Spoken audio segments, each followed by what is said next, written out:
एककाली देखिहालेँ कि हुँदै भूत भनेर छ यस्तो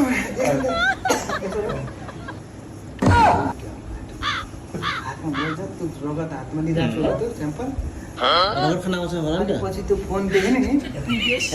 कुरा गरे शरीरले साला मान्छे रहेछ मा तिमी तर्साइदियो भनेर साँच्चो गएको कसम भनेको कोही चाहिँ एकदम हस्पिटलमा थाहै जाने अब मान्छे रातिमा कोही हुने रहेछ भित्र आमा एक्लै पनि बौरेमा राखेको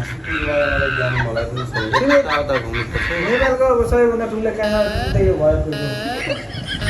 यति ठुलो यो कुनामा त्यो अर्को चिल्लीमा पुग्नुपर्छ एक्लै ढाको 1 महिना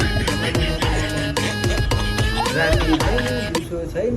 कतिखेर सुत्ने ध्यान होइन आइया गरेर बोल्ने धेरै